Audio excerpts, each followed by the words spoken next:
La liste va encore s'allonger aujourd'hui. Est-ce que vous avez déjà entendu parler de Philippe, les copains? Mais non, pas Philippe, 23 ans, qui s'est fait tabasser à mort à coups de hache et de batte de baseball. Mais non, pas Philippe, 16 ans, qui a voulu s'interposer dans une bagarre. Mais non, pas Philippe, 55 ans, qui s'est fait tuer sur l'île de Ré. Mais non, pas Philippe, 72 ans, qui s'est fait tabasser à mort par Yacine parce qu'il lui a demandé de faire moins de bruit en bas de son immeuble à 1 heure du matin. Non, rien de tout ça. On va parler d'un policier. On est dans l'Hérault et Philippe a mis fin à ses jours. Un policier âgé d'une quarantaine d'années, Philippe, affecté au commissariat d'Adj dans l'Hérault, a mis fin à ses jours. Père de 3 enfants, il a été découvert sans vie ce samedi matin, a appris Actu17 de sources policières. Une enquête a été ouverte afin d'éclaircir les circonstances du drame. Le syndicat Alliance Police Nationale de l'Hérault, dont Philippe était délégué, lui a rendu hommage dans un message sur Facebook. Il s'agit au moins de la 5e fois où un policier met fin à ses jours dans les rangs de la police depuis le 1er janvier, après le décès d'un fonctionnaire de la brigade anticriminalité de Strasbourg dans le Bas-Rhin. Et à votre avis, est-ce que la gauche va s'émouvoir qu'un 5e Philippe ait perdu la vie? J'ai l'impression que Philippe c'est trop français. Parce que vraiment, Philippe, c'est le prénom qui revient le plus souvent dans les victimes en France. Il n'y a absolument aucun autre prénom aussi récurrent, franchement. Et à côté de ça, il se passe d'autres dingueries. Mais vraiment. Et après, on va finir par une réaction de Mathieu Slama. Parce que je vous rappelle quand même que pour lutter face à tout ça, il faut faire barrage à l'extrême droite. Là, on est à Saint-Étienne. Il y a un terroriste islamiste tchétchène de 18 ans qui a été interpellé, qui avait pour projet de commettre un attentat au stade Geoffroy Guichard à Saint-Étienne lors des JO. Et non, c'est pas un truc qu'on a déjà vu, hein. C'est juste que ça revient régulièrement. Mais c'est encore un 153e autre mec, d'accord?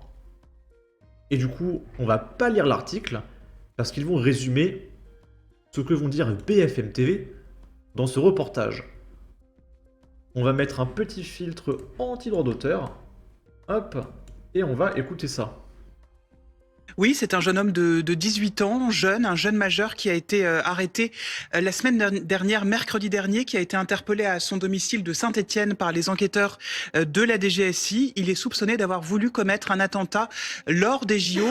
Spécialement, il aurait voulu viser les épreuves de football qui doivent se dérouler au stade Geoffroy Guichard de Saint-Étienne cet été. Alors, Il y a des épreuves de football aux JO. Je savais même pas que ça existait. d'après les premiers éléments de l'enquête qui devront bien sûr être confirmés plus tard par les investigations, il souhaitait s'en prendre à des spectateurs, il voulait aussi attaquer des forces de l'ordre et lui voulait mourir en martyr. Une source proche de l'enquête nous indique qu'il avait déjà fait des repérages. Alors on a regardé dans le détail, il y a 6 matchs qui sont prévus cet été au stade Geoffroy Guichard fin juillet dans le cadre des Jeux Olympiques et des épreuves de football. Ce jeune homme, il a été mis en examen et placé en détention provisoire le week-end dernier. Alors, ce qu'on sait, c'est qu'il a nié les faits lors de sa garde à vue. Qu'a-t-il dit ? Il nie tout. Il ne reconnaît pas le projet terroriste, effectivement, d'après nos informations.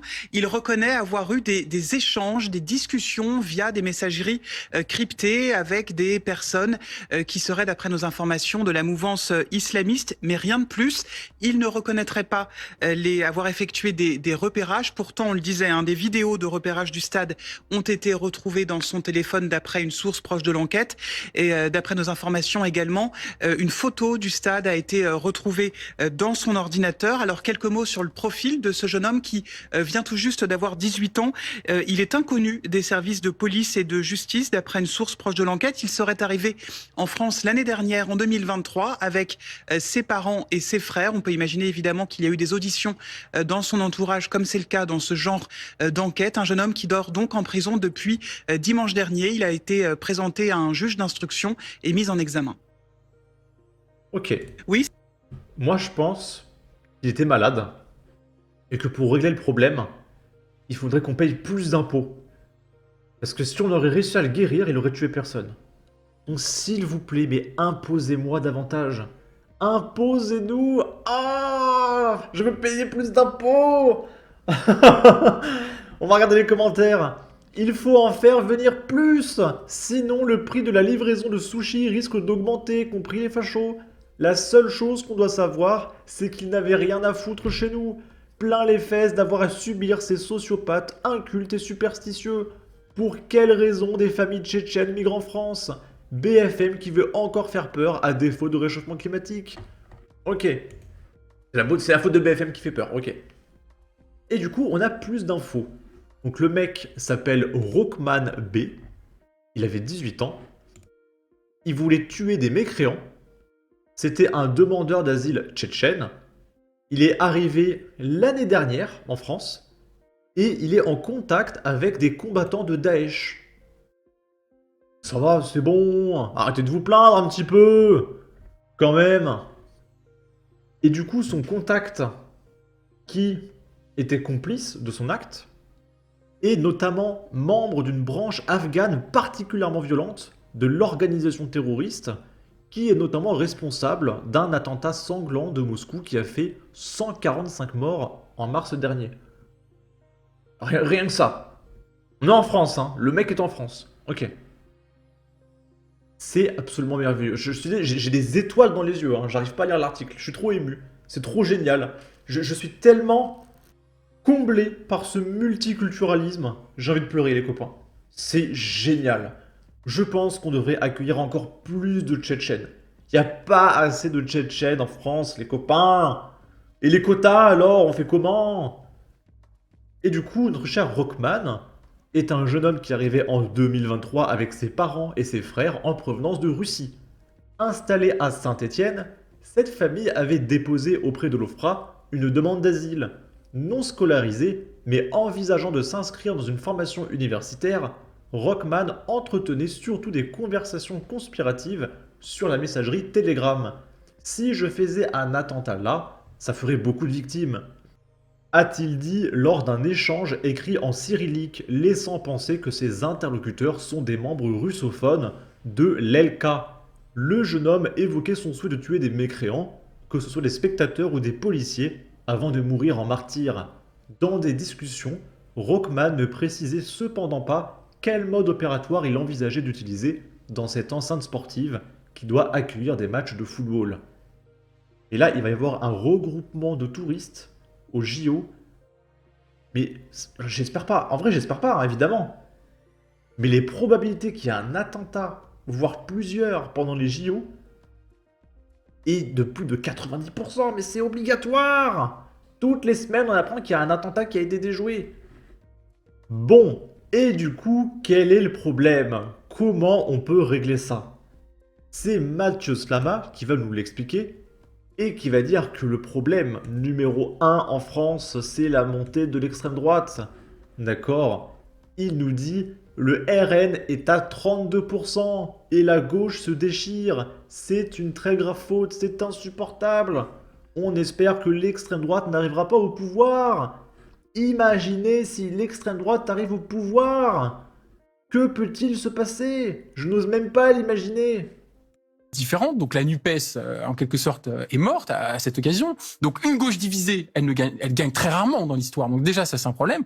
Et puis de l'autre, l'extrême droite de l'autre côté fait des scores records. Je veux dire, là, on atteint 33% dans les derniers sondages. Ce qui est, enfin, pour le Rassemblement national, ce qui est terrifiant. Enfin, quand on est de gauche et qu'on se préoccupe des valeurs républicaines, on ne peut qu'être très très inquiet de ce raz-de-marée de l'extrême droite.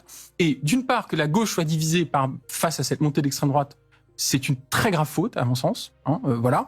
Et puis deuxièmement, je le redis, la stratégie de l'outrance, la stratégie du bad buzz, de LFI, ça profite aussi au Rassemblement national, qui eux ont une stratégie de ce que j'appellerais de la cravate, pas un mot plus haut que l'autre, on essaye de faire le moins de bruit, le moins de buzz possible, et la réalité c'est que l'extrême droite profite aussi de la division de la gauche et puis de ces outrances qui ne servent absolument pas, je le redis, le débat public. Et est-ce que justement Ok. Et du coup, moi je vous conseille, le 9 juin, de voter pour Jean-Luc Mélenchon, les copains. Il nous faut plus d'immigration. Je pense que s'il y avait encore plus d'immigration, il n'y aurait plus de problèmes d'insécurité, parce qu'il nous protégerait. Donc allez voter pour Jean-Luc Mélenchon, vous attendez quoi, bordel? Allez, je vous laisse ici, n'hésitez pas à donner votre avis, votre opinion, à partager, liker, commenter, ça aidera au référencement de la vidéo sur YouTube. Abonnez-vous, suivez-moi sur Twitter, et à la prochaine pour de futures vidéos. Ciao.